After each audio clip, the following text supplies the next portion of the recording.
Okay, hello everybody. Today we're going to be going over some power-up rules and how to set up the play area. That's what we're going to do. First off, I have separated my decks. I usually separate them. So this would be the Azure Sky Academy deck, the blue deck. I separate all the characters and then the power deck into two different piles. So I'll put those here for now for each deck and show everybody how this works. There's the Crimson Flame Legion red deck, so that's there. Now, what I do to start off with, the first thing I will do is I will set my HQ total, which the typical HQ total is 7. And then we also set the round counter, which would be set at 1.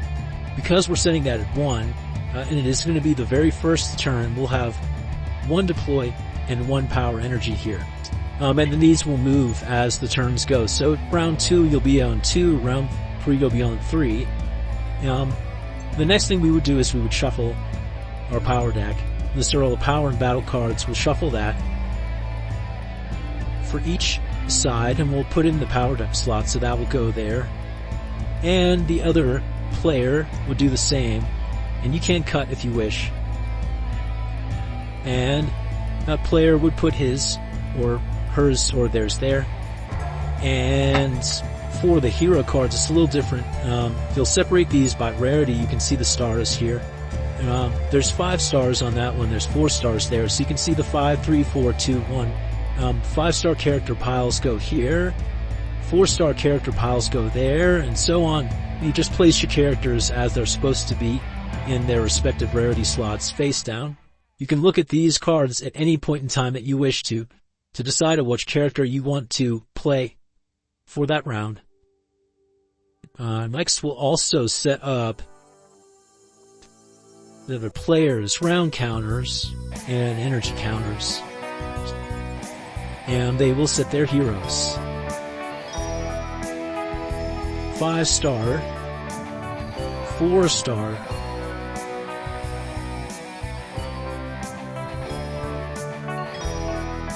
3, 2, and 1. There. Now that we have everything set up, the next step would be that we would determine who attacks, who is going to be the active attacker. You can do this in many ways. You can either look at the bottom card of your power deck, each player, and whoever has the higher number. For example, I have 3 on this side. This person has 2, so this person would begin as the first active attacker. Or, if you don't like that, you can always roll off on dice. And blue got 16 and red got 8, so they would be going first in this round as the attacker. That is all it takes to set up power up. It's pretty fast and simple.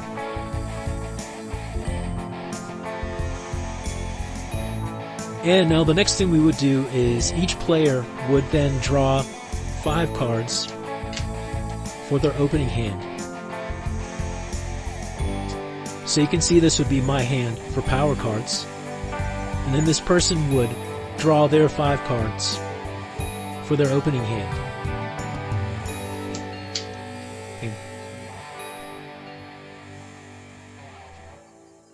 Here we go. They have their opening hand. Okay, next we get into actual gameplay for our game here. As everything is set appropriately on the game board, we will now have our 5 cards.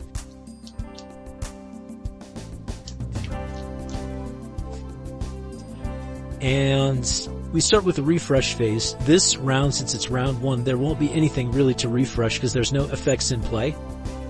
The next phase is the power-up phase.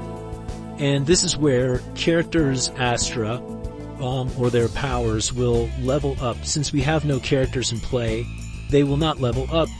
We've already drawn our cards, there's no drawing, so we go straight to the deploy phase, which right now, each character on the first round gets to pick and choose a free character to deploy.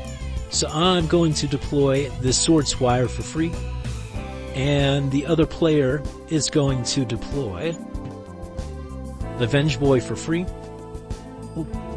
when we start with our initial characters in play, so each person has a character in play. And since our blue deck player, our Azure Sky Academy player was the active player, they actually get to deploy and play cards first, and the defense player will be able to react to what they do with power cards or abilities, but right now it's pretty simple. The first turn is usually pretty simple in this game. It's usually pretty quick. So right now the offense player is going to deploy first, so we already got our character out. We only have 1 energy. Let's see if there's anything else I can do in here. Well, I could put a torrential bow, which I'm just going to go ahead and do that. Let's just take my power energy down.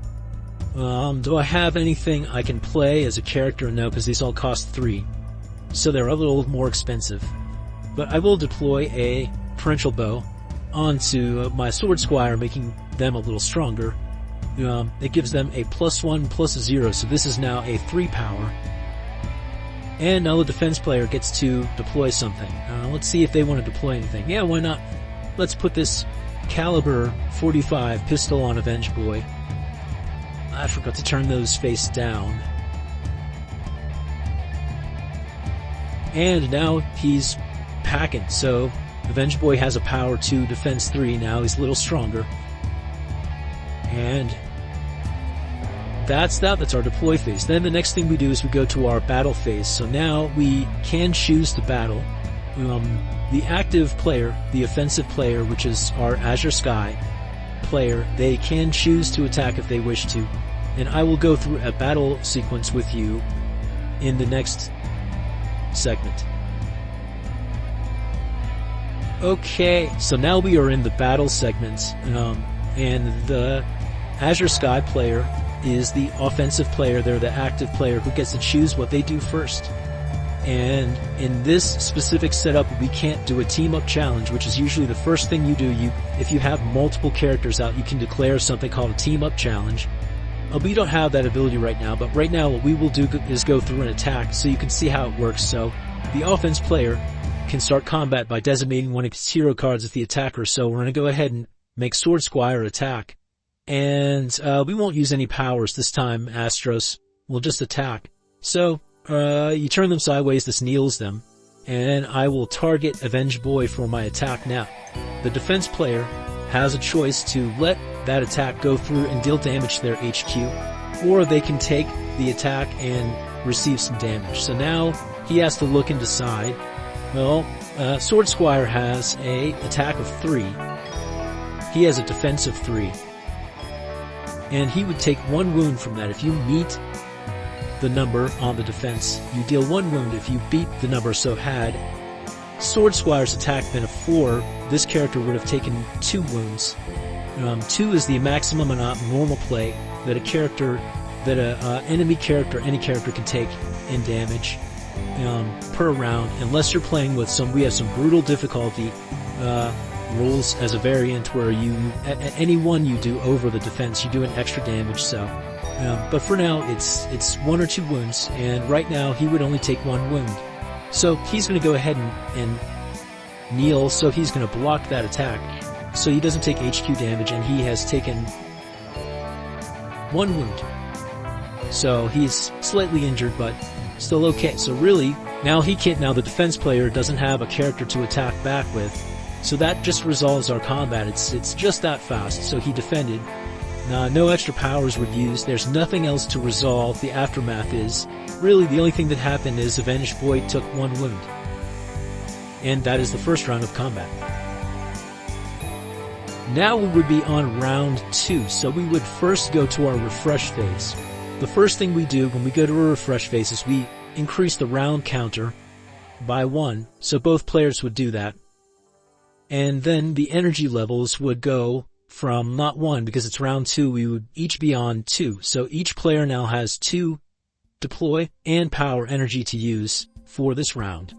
The next thing that happens is we stand all melt cards that can do so. Neither of these cards are stunned or have any kind of extra effects that would leave them knelt, so they both would stand. And then we power up, so if they have, this character has 1 Astra, as you can see, so they can't really power up yet. Usually the stronger characters like the 3 stars, the 4 stars, 5 stars, they have multiple abilities. He only has 1 Astra, whereas, you know, our Ninja Spy Master has 1, 2, 3 Astra. So at this point, he would be on his second Astra, but he's not in play, so he can't power up. The next thing that each person would do is draw from their respective piles here. So we draw cards. There we go. And now we go to deploy. Now that it's the even turn, the active player, the offensive player, would switch from this side to this side because this one was the offensive player first. It goes back and forth. So now on every even turn, since this one started as the offensive player, this is now the offensive player, so they get to do their actions first this round. And let's take a look at what we have here. So we have 2 deploy energy and 2 power energy. Okay. Let's take a look at our 2-star cards and see what we could play on this side, if any. Unfortunately, everything costs 3, so I have to wait a turn. But we can deploy something, or we could use Avenge Boy's ability. His Astra Vengeful. This card gets +1 attack and +0 defense for every wound it has taken. So he has a passive that allows him, he's now a little stronger, so he's actually a 3 power instead of a 2. When this card only has 1 wound left, you may KO it to deal an attack for a wounded target enemy during combat. So he's powered up, he's stronger, he's a 3 attack. And he could do some things here. Let's try... For next round, we're going to use a battle card. You can break this battle card, and any Crimson Flame Legion cards you play this round cost 1 less. So if he's going to use 1 power energy to play that in this battle slot, battle cards stay in play. You can play over top of them if you want to replace them. Most of them have a conditional effect that you have to meet in order to have the battle effect go off, and you can just keep it in play. It's like the battle cards are like your tactics. They allow you to do a thing, gain an advantage if you actually performed an action, since that was the point of those cards. So that player played first. It's now this player's turn to see if they want to play anything or do something. Okay, we'll play. Can't deploy anything because again they all cost 3, and we have to wait till next round to deploy. Okay.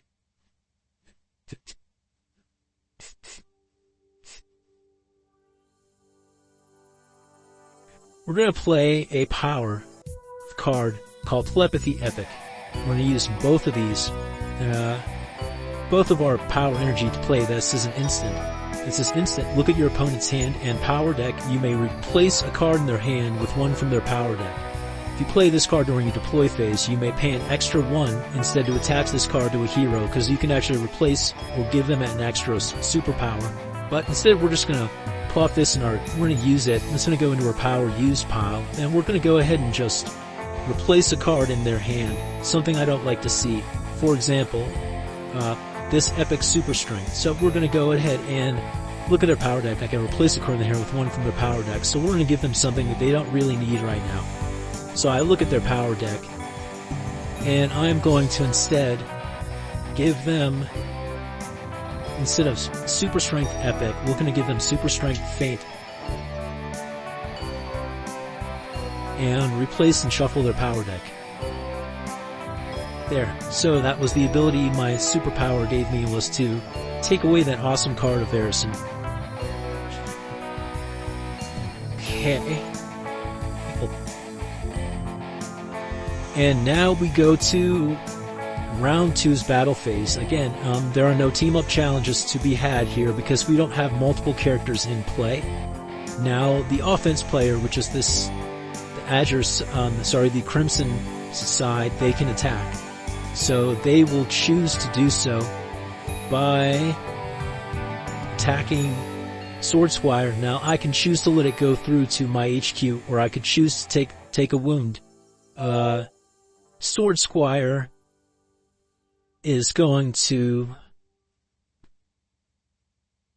We're going to let the wound go through. So this goes through to my HQ. Now it would go to my turn to choose an attacker, and I will attack, and that would go through to their HQ. So there's an example of letting attacks go through to your HQ. We would then go to any defending. There was no defending involved, and then nobody used any powers. So we resolve combat, and then we move back again to round 3's refresh phase. So we're on round 3 now. So we move these up to round 3. Our energy goes to 3. Cannot stays the same. That's good. That's good. All right. Now we are on round 3. The offensive player, every odd turn was this player. So now we are the offensive player. We get to do everything first in our round. Stand Avenue board. And now we are on round 3 where we can finally summon, deploy another character. So we're going to go ahead and deploy this Mindbreaker Mage. With our deploy energy, we are out of deploy energy. And then the active player becomes this player, and they can deploy something. So they are going to deploy Grenade Girl for 3. Their deploy energy is gone. Now it goes back to this player. This player looks at the cards in their hand. They look at their abilities. Do they want to do something? I do believe that they do want to do something. They are going to pay 2 to kneel this card. You can see the ability. It says Mind Melt, pay 2 energy, power energy, and then kneel it to stun target enemy hero play. This only during the deploy phase. This is still our deploy phase. So we're going to try to stun here, but Grenade Girl has an ability where she can also stun an enemy hero as well. So, and it can only be played during the deploy phase. Neither of these are instants though. So because they're not instants, this can't turn into a chain, a power chain. And a power chain is basically when you have instant effects and you play something. Whatever card is played last goes off first. That effect would go, then this effect would go, and then this effect would be last. So usually, the person that plays the first thing has their effect being played last. So right now, because this wasn't able to counter, it just becomes stunned. And both of these are tapped out. Now they're both kneeling. Which only leaves these two to battle each other again. So, that's an example of using some Astros during the deploy phase. This is the active player. He is going to then use his last power to instantly taunt Avenge Boy into attacking him, which gains him a +1/+0 until end of turn. So because of the Torrential Bow, the Torrential Bow gives a +1 to attack. This also gives another +1 to attack. So he is at a 4 attack, which would technically KO Avenge Boy. So now then it goes to Avenge Boy's turn. He has to attack Sword Squire because he's been taunted. So he attacks. Let's look and see if there's something he can do. He can. He will use 2 energy to play a Super Strength Strong, which gives one hero instantly +2/+0 until end of combat. That goes to his power used pile. And that would make Avenge Boy have +1, +2, and then +3 because of his Vengeful. 4/5. So he's a power 5 right now, which would deal 2 wounds to Sword Squire. Sword Squire deals 2 wounds to Avenge Boy, which is enough to KO them both. So we will put him in the hero used pile. This goes in the power used pile, the same over here, hero used pile.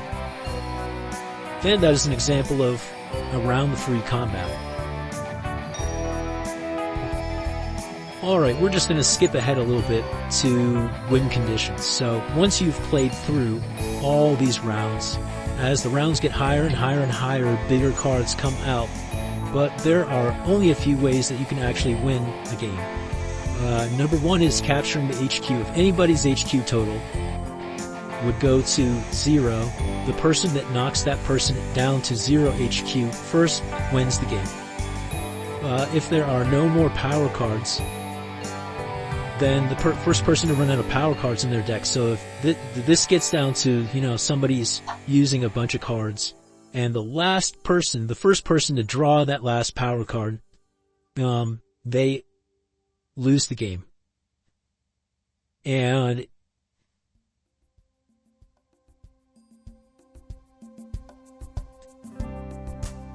so if the game can also go 2 rounds. So if you're at maximum, if you finish the 10th round in power up, what you would have to do, because nobody technically won based off of HQ or running out of cards, the player with the highest HQ total wins the game. So if this HQ total is 5 and this HQ total is 4, then this player by the end of round 10 would win that game. If that's a tie, if they're both at 5 and it's round 10, then you count the rarity of stars and all your deployed heroes now to meet them together. So for example, if I had this and this out and he had this and this out, well, that's 1, 2, 3. Actually, this is supposed to be here. That would be 5, 6, 7. This is 5, 6, 7, 8. This player would win. Then the player that ran out of cards first loses the game. So if I ran out of cards to draw first, also if I have no more heroes to summon, if my board is completely wiped of all heroes here, then I would lose the game as well. So those are the win and lose conditions. If I have no heroes to summon and that player does even have one at any point in the game, then they lose.